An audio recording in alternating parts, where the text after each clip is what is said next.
Era 1992 y George Bush se encontraba en plena campaña para buscar su reelección. De pronto, en un discurso que brindaba en televisión nacional sobre los valores de la típica familia estadounidense, comentó: Well, let me tell you something.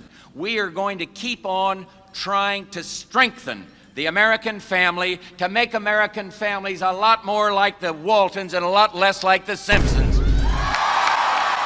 Pero esta no era la primera provocación de los Bush a la serie amarilla. 2 años antes, en la revista People, la primera dama, Barbara Bush, había dicho que los Simpsons eran la cosa más tonta que había visto. Esa vez, los creadores, fieles a su estilo, le dieron un giro de tuerca a la situación, enviando una carta a la Casa Blanca escrita por la misma Marge Simpson expresando su rechazo. Y en respuesta, Barbara Bush le envió otra carta disculpándose. Todo bastante anecdótico y ya, pero ahora la burla había ocurrido en televisión y los Simpsons no iban a quedarse callados. ¡Presidente idiota! Para entender bien todo, hay que saber que los Walton, que daban allá por los años 70, era una serie de época de una familia tradicional estadounidense durante los años de la Gran Depresión y la Segunda Guerra Mundial. Por otro lado, a principios de los 90, Estados Unidos estaba atravesando una recesión y para 1992 había aumentado el índice de desempleo. These are working Americans. They've exhausted the 26 weeks. The recession has continued. The administration kept saying this is going to be a short and shallow recession. It hasn't proven to be the case. Y bueno, es así que llegamos a la siguiente emisión de Los Simpsons, que por primera vez empezaba distinto. Aparece la familia viendo el mensaje de Bush y Bart contraataca. Hey, we're just like the Waltons. We're praying for an end to the Depression too. Ese mismo año, y principalmente por aquella recesión, Bush perdió las elecciones, y como no cumplió 2 mandatos, que es lo que suele suceder con los presidentes allí, los Simpsons no tardarían en burlarse de la resignación del exmandatario. Ya que he logrado todas mis metas como presidente en un mandato, no hay necesidad de otro. Pero me estoy adelantando un poco. No mucho después de la respuesta de la serie, James L. Brooks, uno de sus productores ejecutivos, se cruzó a los Bush en una reunión en la que eran los invitados de honor. And she's at the line, and I stop and I say, Mrs. Bush, my name is Jim Brooks. I'm the one involved in the Simpsons thing. Remember we had that exchange? And she gave me a drop-dead, withering cold look. La ex pareja presidencial no se lo había tomado muy bien. Igual pronto el tema perdió interés, excepto para uno de los guionistas de la serie, que sabía que podían hacer más. Tuvieron que pasar 2 años y un ascenso para materializar su idea. En Dos malos vecinos, la respuesta de Bart había sido un golpe certero, pero los escritores tenían muchas más ideas todavía. ¿Cómo recriminarlo por los impuestos? Perdón por nalguear a tu hijo. ¡Ahora por los impuestos! En una mítica promesa incumplida de su campaña de 1988. Read my lips. No new taxes. Obviamente una mentira. Además, se burlaron de uno de sus más famosos incidentes, aunque en el doblaje no tuvimos chance de notar esto. Voy a arruinarte como a un paquete japonés. En realidad, Bush tenía que decir I'll ruin you like a Japanese banquet. esto porque en 1992, estando en un banquete ofrecido por el primer ministro japonés, Bush se descompensó después de vomitar en el regazo del anfitrión. Aunque no era nada serio, solo algo que le había caído mal. Además de eso, cuando Homero provoca a su nuevo vecino llamándolo ¡Eres un pusilánime! Pusilánime. que en inglés viene a ser no es ninguna casualidad, sino que este calificativo acosó durante toda su campaña electoral a Bush, ya que algunos sectores de la prensa y la opinión pública lo percibían como alguien sin carácter ni determinación. A quien por entonces era el vicepresidente, se le conocía por ser muy tibio en ciertos temas de la coyuntura política. Así lo retrataba la portada de la revista Newsweek en el 88, con el titular "Luchando contra el factor pusilánime". El gran problema de Bush era una ironía. A pesar de haber estado en la Segunda Guerra Mundial y de haber sido director de la CIA, se le percibía con menos capacidad de liderazgo que a su predecesor Ronald Reagan, que a diferencia en su juventud, solo fue un actor de Hollywood. Pero más allá de todo el asunto de Bush, hay una referencia oculta en el episodio que quiero resaltar. Un chiste que es bueno, la verdad, pero que probablemente casi nadie, más allá de un gringo de finales de los 70, llegue a entender. El ayatolá se cree mejor que este país. ¿Tiene razón? ¿Qué es esta camiseta? Pues tiene mucho que ver con la crisis de los rehenes de 1979 en Irán, cuando un grupo de revolucionarios islamistas derrocaron al dictador de su país, a quien acusaban de ser un peón del imperio yanqui. Pronto, este sujeto huyó a, adivinen, Estados Unidos, y desde Irán exigían su extradición para poder juzgarlo. Los del país gringo se hicieron los locos y fue entonces que los revolucionarios islamistas enardecidos decidieron ir a la embajada norteamericana en su país. ¿Quién es?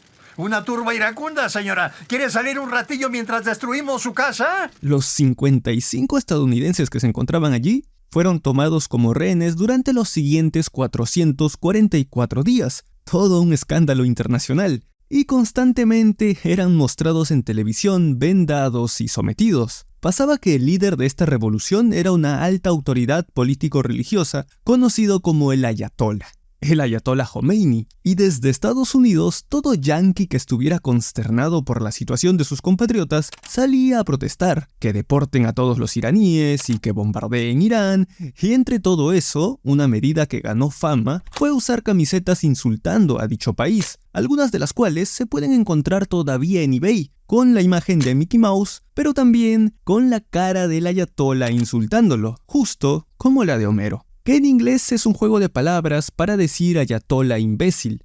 Ah, espera, ¿y cómo terminó la crisis? Y finalmente fueron rescatados por, digamos, Moe. No, ya, de verdad. Poco después, el dictador iraní falleció de una enfermedad e Irán se involucró en una guerra con Irak, por lo que el asunto de los rehenes perdió sentido y a inicios del 81 los liberaron con la condición de que Estados Unidos nunca más se involucre con los asuntos internos de Irán. Y ellos dijeron que sí y se la creyeron. Guiño, guiño. Cuando Homero se hace cargo de la basura de Springfield y lo arruina todo, Lo arruinaron todo, gracias a Dios. la solución termina siendo mudar a toda la ciudad. Pero lo que nos importa ocurre justo al final del episodio, cuando los únicos que se quedaron fueron 2 nativos americanos. Esto es una referencia a una famosa campaña ambientalista de 1971 conocida como El Indio que Llora, en la que un nativo recorre lo que alguna vez fueron sus tierras, pero que ahora están contaminadas.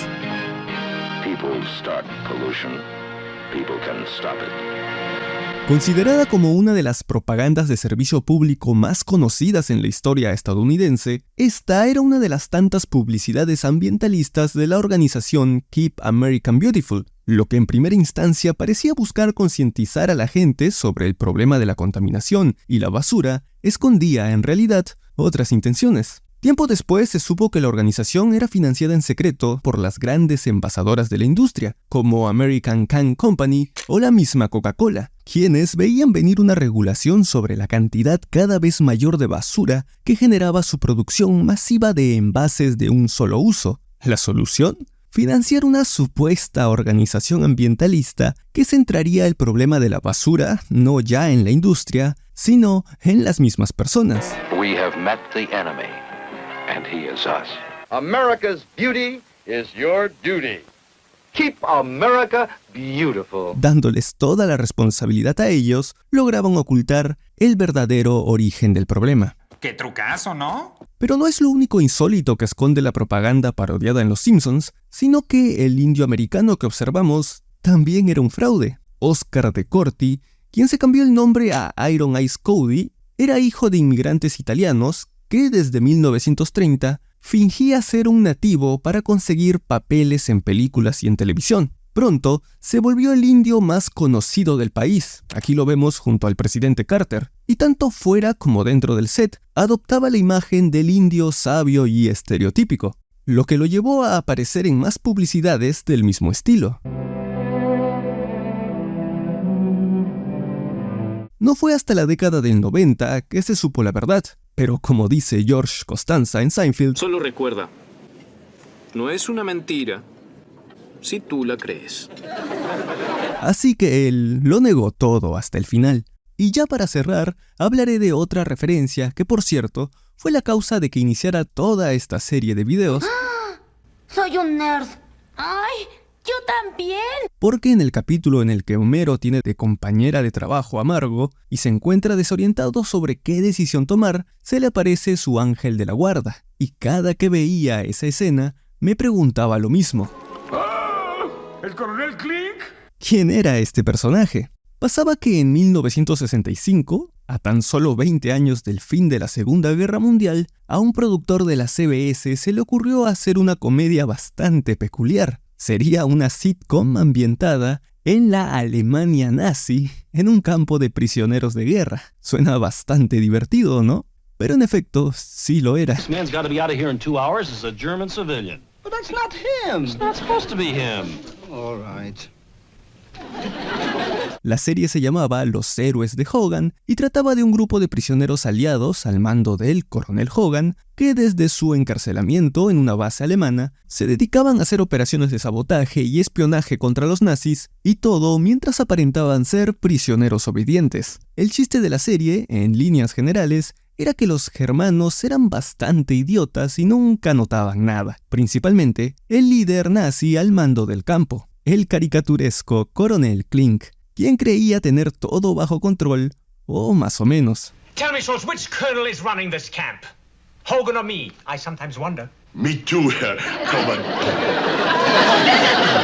Y una de las principales formas en que Hogan y su equipo podían contrabandear suministros, ayudar a escapar a prisioneros o entorpecer los planes del Tercer Reich sin ser descubiertos, era que contaban con una serie de túneles subterráneos.